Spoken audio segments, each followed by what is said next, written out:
Here we go. I am so glad you are here. It's Liz and in Minneapolis with Thomas Mooneagle. I am so excited to talk to you in a little bit, but let's do our usual roll call here. I don't have a what am I drinking for you today because this one is not a live. It's a pre-done live. So, and I don't have my tea with me today, but you know me, there's going to be a Luthro in it. It's just who I am and a few other things just for fun.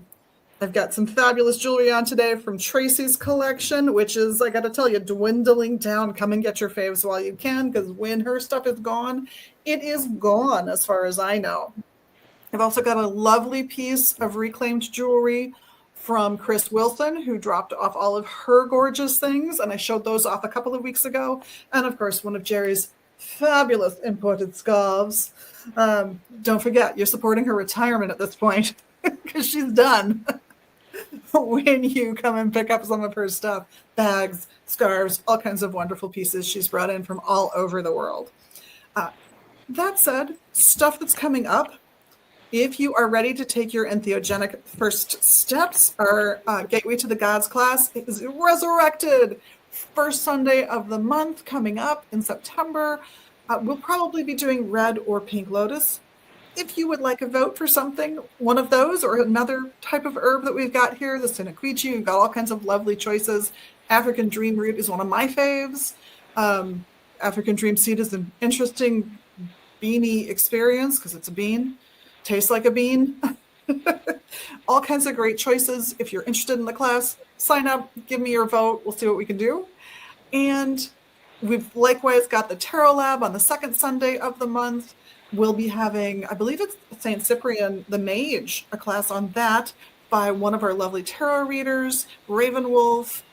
It's that or it's the Chaos Magic, but I think we're doing Cyprian the Mage in September. And then on the fourth Sunday, of course, we'll have our illustrious palm reader, Chris, in. He'll be doing palm readings and teaching one of his fabulous classes. All of those classes, the tarot, the Chaos, or St. Cyprian the Mage, and the palmistry classes, those are all by donation classes. Teacher shows up, fills your head with wonderful things and lots of intellectual things to play with. And you guys get to have a great time. So sign up for those when you can. It's always good. The Tarot Lab, I should warn you all, is limited to 20 people in this location, our new location that we've moved in on June 1st here. Everything is a little smaller, including our classroom. So we've had to set a limit of 20 people in that class, just to let you know. Anything else coming up on the big schedule? One thing. This Friday and this Saturday, yes. There will be a fantastic book signing on Friday in the late afternoon. And then on Saturday, the all-day workshop, which should be a lot of fun. Seeing people really starting to take an interest and go, oh, that is perfect for me. I must attend to that workshop. So we're starting to see people really start to hone in on it. And so grab your seat while you can, of course. And we're recording this about a week and a half out, just because of weird mishaps with scheduling. So yeah, by the time this airs, the class might be getting kind of full. So sign up if it's the Wednesday before the class. Let's sign up. Let's have a great time. Stuff. Must talk about other things. Did bring some fun things to show you guys today. So I've got beautiful selenite moon-shaped bowls. Perfect thing to put your jewelry in. Or your sacred herbs, or a variety of other things. This product is, we've carried it for a little while now, but it's relatively new out there. So I wanted to show them off. They're so cute. They're so adorable. I've got like 4 or 5 styles. What they're marketed for is as a tarot or oracle deck card stand. So you can put one card in here that you're training yourself on, or that you want to focus on the energy of for the day, or incorporate into a ritual.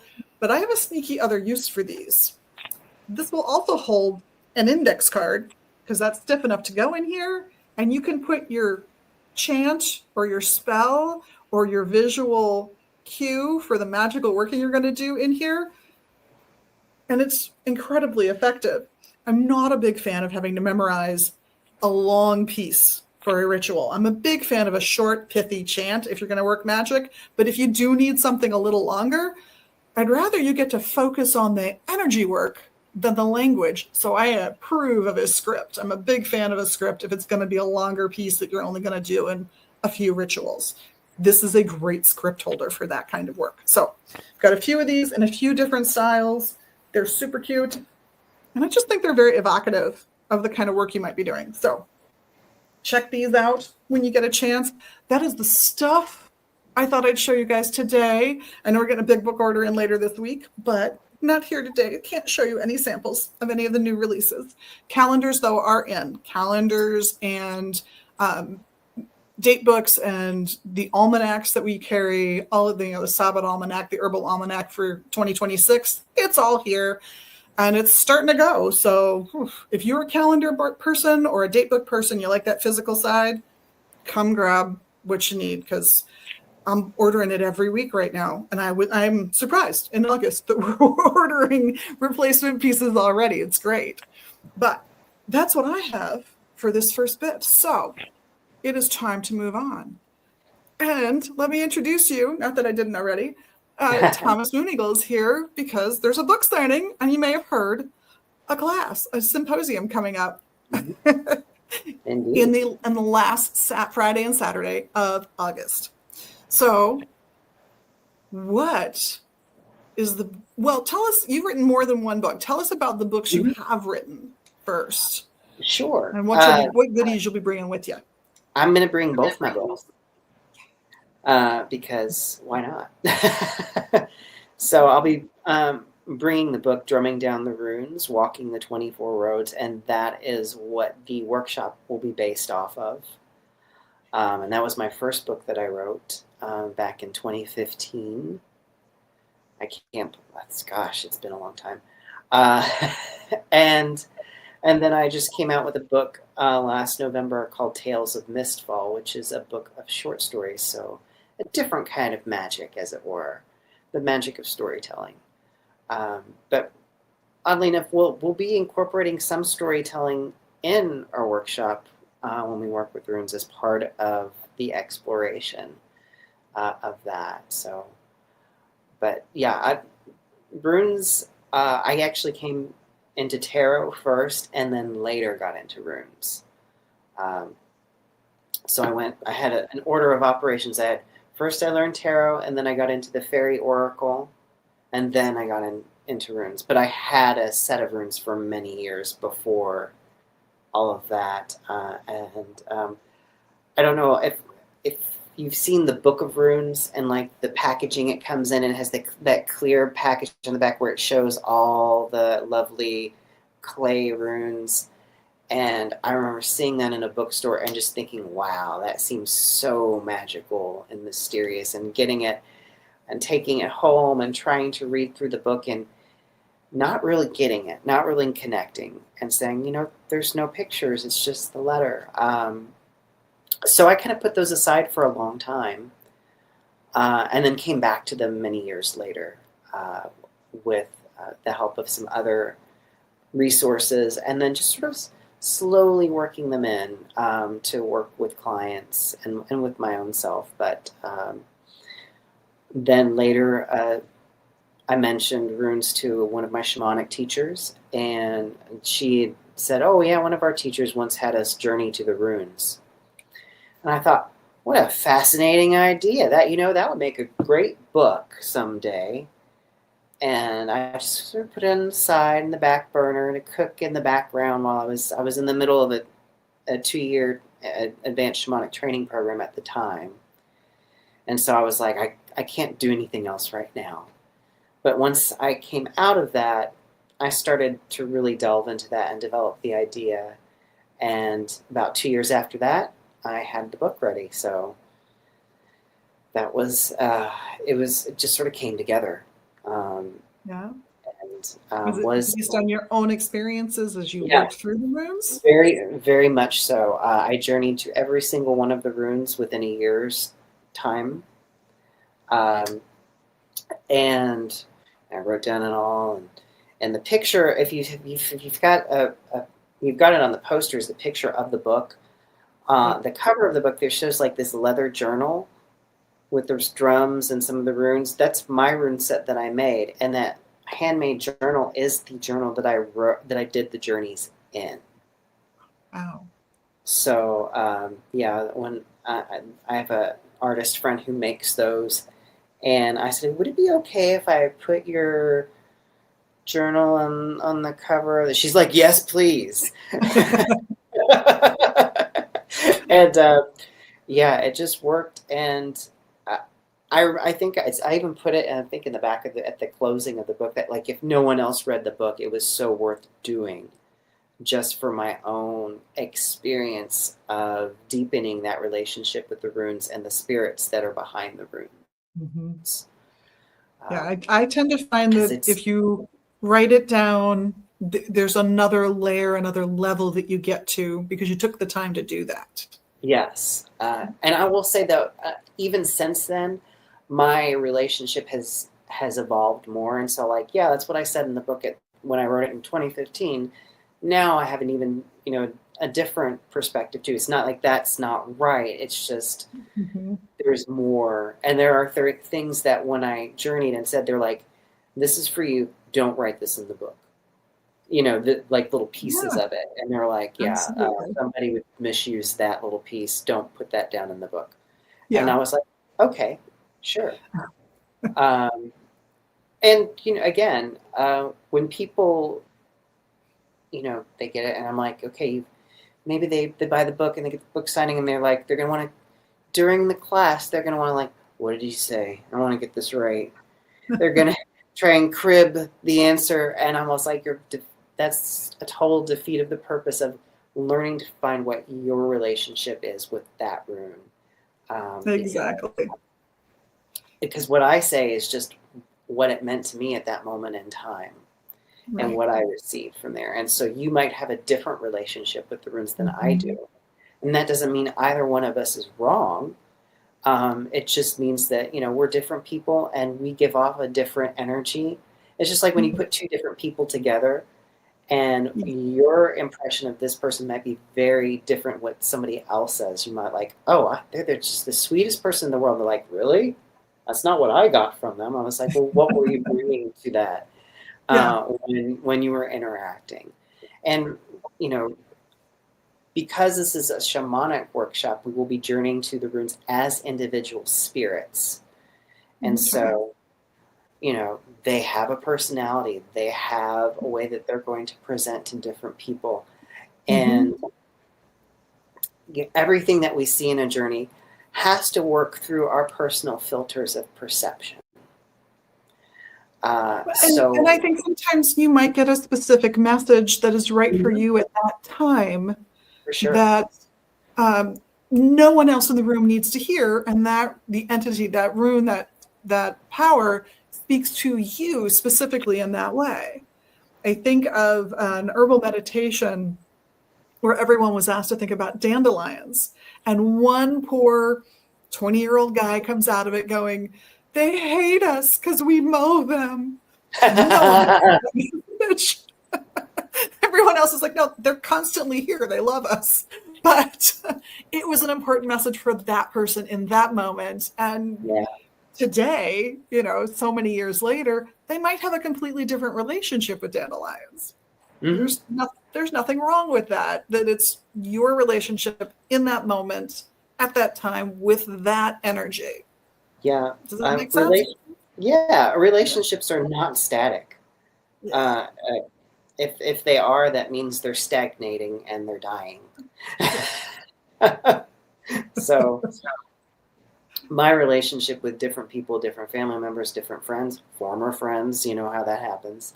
We have people that come into our lives for a season. We have people that are going to be there for the long term. But even with those, how you relate is going to change.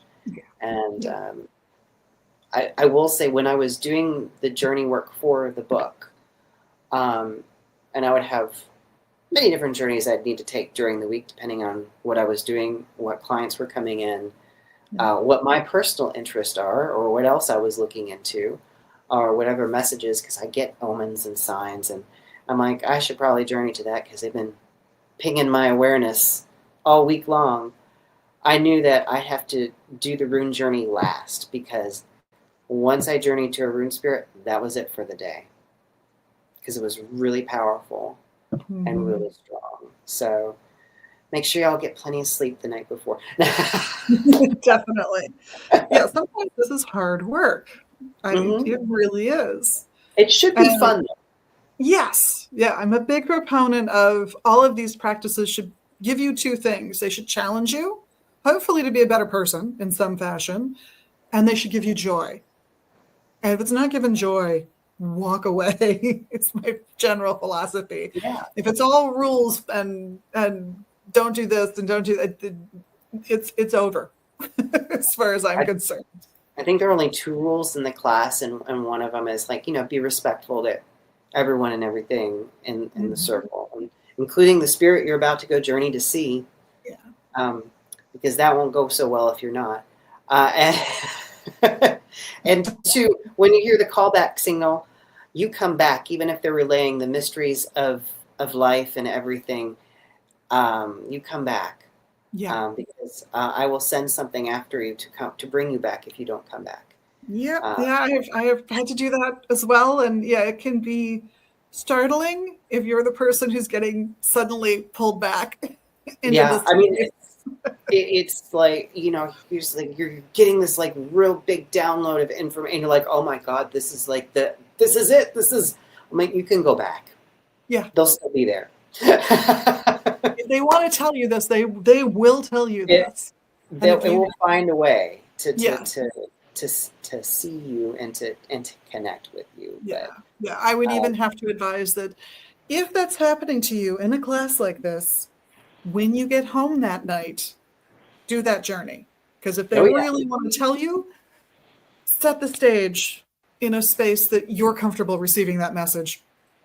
Yeah, and where you don't have obligations to other people and their time. Yeah. Because if you have an insistent energy, getting interrupted in your life with it is not always the best choice. So, for sure. And most spirits understand that. I've done a journey to some, and they're like, I'm there, and I'm like, okay, what time is it? Let me check I was like, let me pop out real quick and see. It's like, oh, I've got an appointment coming, and I pop back in. They're like, come back when you have more time. I'm like, okay. Yes. I will, I promise. But it's a lot. Journeying is not the only thing that we're going to do. And for those people who are journey challenged, I have an alternative way for them to connect, which is not in the book, because I didn't know about that until I started teaching workshops. And people are like, oh, they don't get this. Oh, okay, in this moment, let's adapt. And if I ever did an updated version of the book, it would be like, oh, here's another way you could do it. So there's that. We're gonna make sigils at some point. We're hopefully I have enough. I'll count how many I've got, but I have little muslin bags with those little wood circles, and we're gonna make with felt tip pens, just a basic rune set for you to use during the day. So you have that to take home. And then if you want to get fancy when you get home, you can get a wood burning kit and do that, or take a pen knife and then put the ink in there and all. But I was like, knives and fire we're not going to do in a workshop. We just... Nope. That's just asking for it. No, I understand. Yeah, there's an herbal remedy we talk about in the year 1 classes here that I just look at them and go, yeah, you're doing that on your health insurance and your property insurance dime. We are not making hard candies in this room. Not dealing with 300-degree sugar. That's not happening. But here's how to do it, and by all means, go home and do that.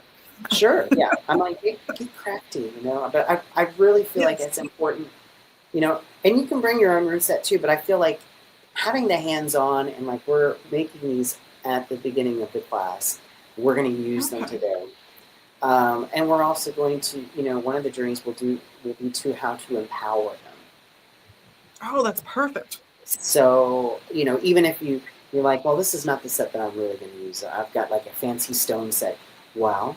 Okay, well, now you'll know how to go back and, do what you're going to do with that. So just That's options. Perfect. It's designed so there's different things, and some people might connect with every activity. Some people might connect with some of them. Some might be just the one thing that you get out of it. But it was worth coming that day for that one thing. And so I always tell people, if you don't like this one exercise, that's okay. You don't have to. It's not. You don't have to like it, but you should know about it. You know? Yeah. And if you know about it, you can change your mind a month later and do it on your own, and that's perfect. Yeah.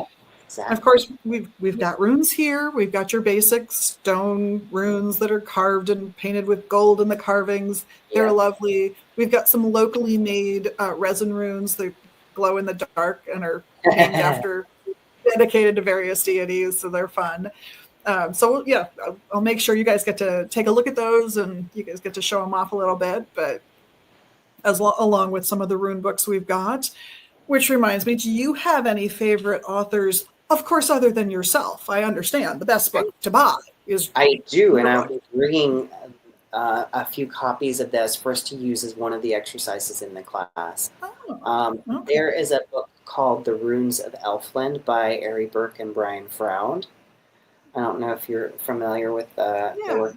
Ari Burke is a folklorist, and this book is magical because when you read the stories out loud, they do come to life in a sense. And we'll be using that as one of the exercises where we encounter the runes in the world.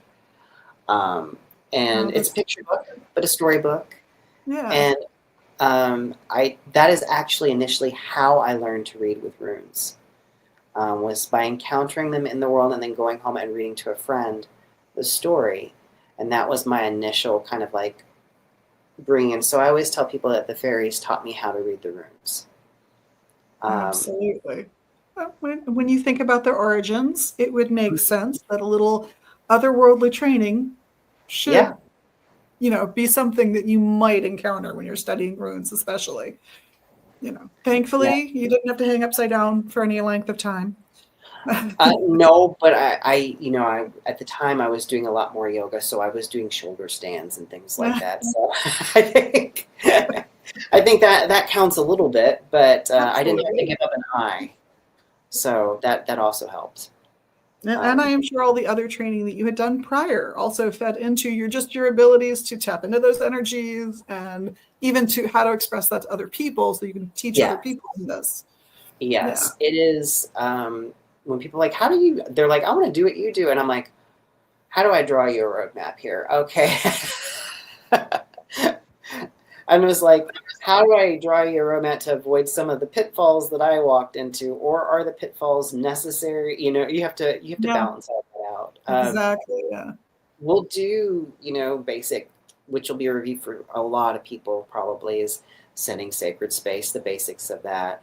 If you've never journeyed before, we're going to do your first journey. You're going to meet your power animal, or if you've already got a power animal, you're going to go and hang out with them and do that, because they're going to be your companion on this journey, because we're going to start all our journeys in the lower world. Whether they finish there will depend on things. I truly remember in one of the chapters of my book, I started in the lower world, and then I ended up in the dream world, which is a middle world. Well, at least this portion of it was in the middle world. And so for those that don't know, in general shamanic world, you've got lower world, middle world, upper world. We live in one of the middle worlds. Lower world, animal spirits, plant spirits, stone spirits, spirits of places, that sort of thing. Upper world, ancestors and angelic avatars, deity forms, high energy beings, whatever multi-dimensional beings, stuff like that. Upper and lower world, nobody lies. Middle world. Yeah. Middle world is anybody's guess. So I'm like, you want to make sure you got your power animal. And I always say, a spirit might ask you to do something or invite you to do something that to them seems natural and fine, and they have no intention of harm towards you. For you, being in a human body, not a great idea to experience that energy. And your power animal will know and tell you. If you're not sure, you go, what do you think? And they're like, and then sometimes they're like, no. And in my experience, sometimes you can translate what's being asked for and find a way to accomplish the goal without taking that step. Yes. A little side dance around it, and that works. So yeah, I think it really depends on who you're encountering and what they're asking you to do. Yes. I had one particular spirit kept offering me tea in the journey. And I was like, I don't know if that, and I just kept politely, I was like, no, that's fine, but thank you. And they were testing me. They were they wanted to see if I knew, A, probably don't drink the tea, and B, are you going to be polite about it? And I was, because it's important to be polite. Absolutely. They don't necessarily care about your rules, and you don't necessarily know theirs. Yeah. Even assuming they know your rules, they may not care. That's not their goal. There are beings that don't care. There are beings that mean well, that mean you no harm whatsoever, but their understanding of human energy and how it's put together is very different. And in shamanic terms, there is sometimes you'll have journeys where you are dismembered. I don't know if you're familiar with that. Yeah, shamanic dismemberment. And if your power animal does it, great. They know what they're doing. If you've got an upper world teacher or guide there, that they generally know what you're doing. I was in the middle world, and there was a fairy being that was offering this. And again, no harm meant whatsoever. And my power animal was like, no. and I said, why not? They said, listen, they understand how their energy fits together, and they would put you back together in a way that makes sense to them. Yeah, exactly. And it would not be good for you. Yeah. Yes, exactly. And it is that taking into account the idea that what you're interacting with does not have your perspective, does not necessarily share your understanding of the way the world works. And that's important to take into account as you go forward. I would say it's also important when dealing with other people, with my clients. It's something I emphasize with my herb students is, for sure, you had a cough and this herb worked. This other person has a cough, so you're excited and you want to share your knowledge about this herb with them, except that their cough was dry and scratchy and your cough was wet and goopy, and so you're coming at it from a completely different world. And you're actually going to make their situation worse despite your good intentions. Exactly. Yeah, exactly. You have all. I know. Go ahead.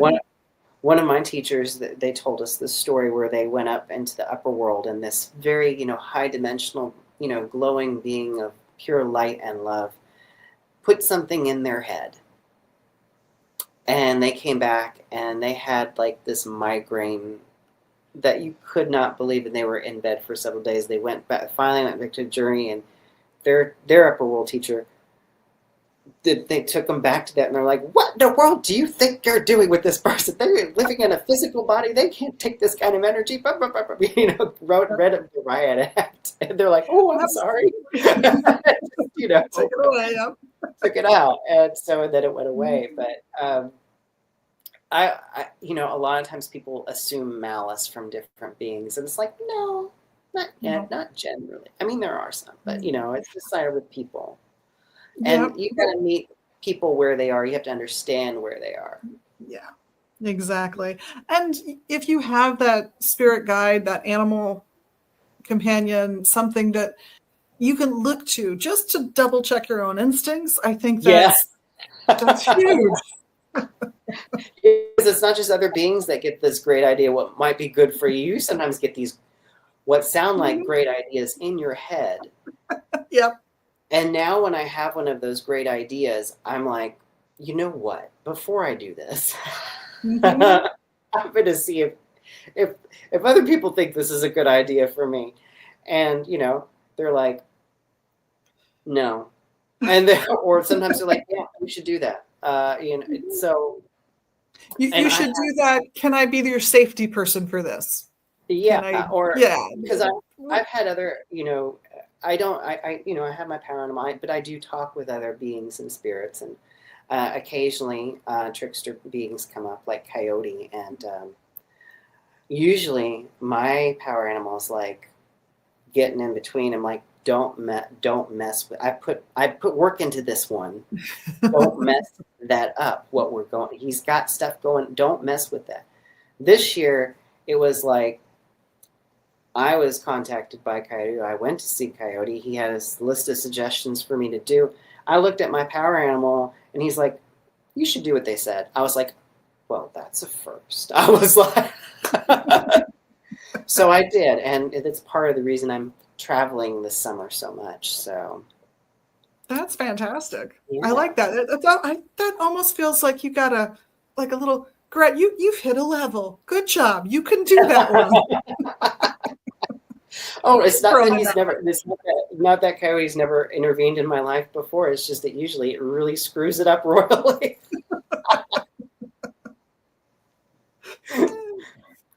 That's the nature of the beast, though. That's kind of on par, right? That's brand consistency. Yeah, exactly. I love it. So it sounds like it's going to be a great workshop, though. It is a lot. It can be a lot of fun for people to explore and get out and do things. I'm fingers crossed we have pleasant weather for this, because part of it, I will send people outside into the world. Oh, good. So I'm like, weather spirits, please be benevolent. Well, then you should know that there are some parks and green spaces that are more than a block away, but not that far. So if people really need to touch grass as part of that, those spaces are available. So, and that's word to the wise for everybody watching too. Yeah, I taught this before in the middle of a heat wave in a downtown area, and I felt so guilty for sending people outside. I was like, make sure you take water with you.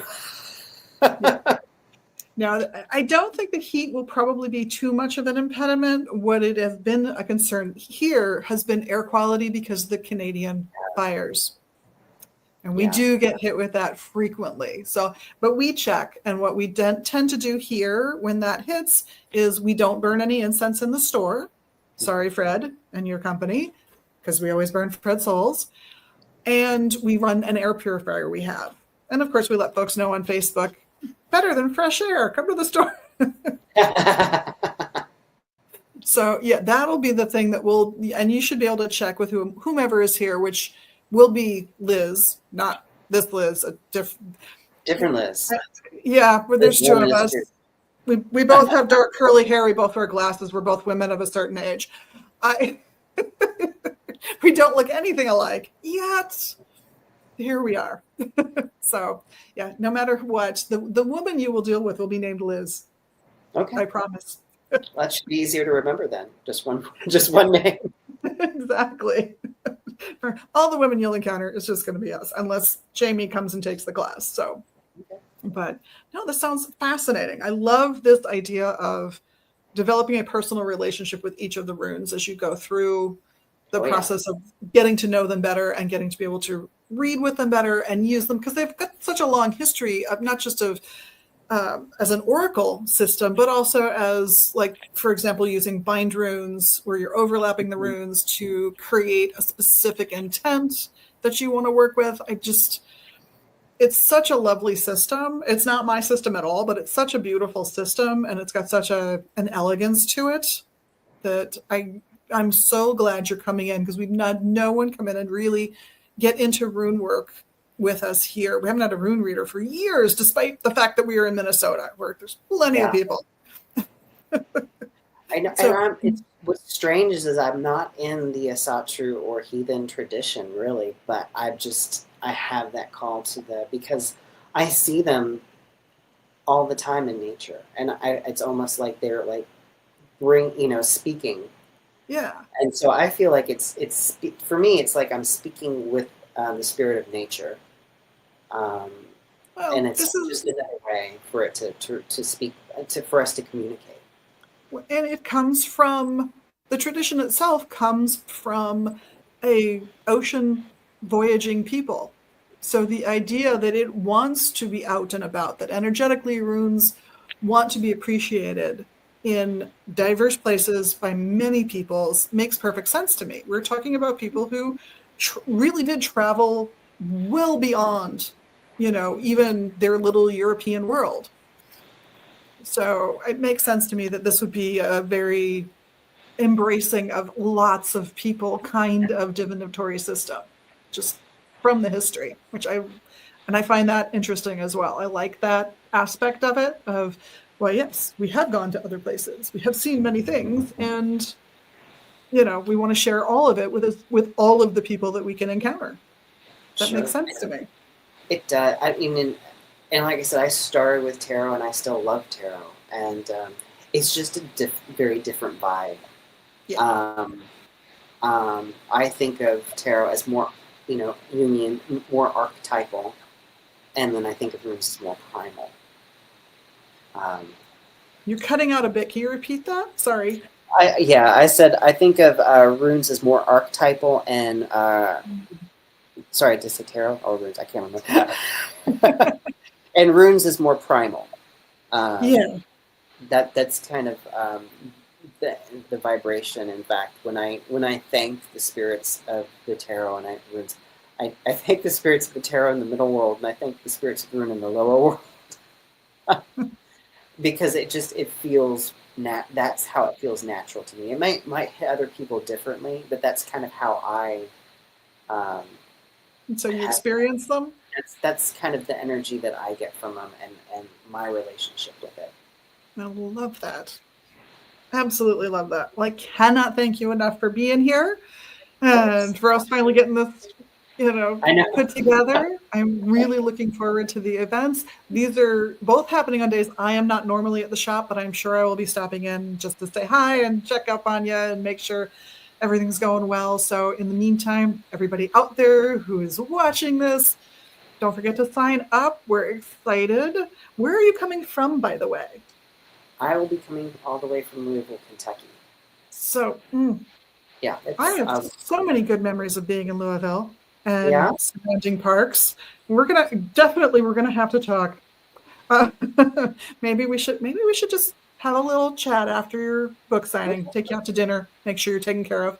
But in the meantime, everybody sign up and have a wonderful week, and blessed be, and all of those things. And of course, on behalf of myself, everybody here at the shop, we thank you for being your magical you, and of course, doing those little magical things that you do to help us with the algorithms, like liking, subscribing, commenting, all of that fun stuff. And yeah, we look forward to seeing you all at the class. If you can make it, that would be wonderful. And the book signing, of course, which is Friday afternoon. Class is on Saturday. So in the meantime,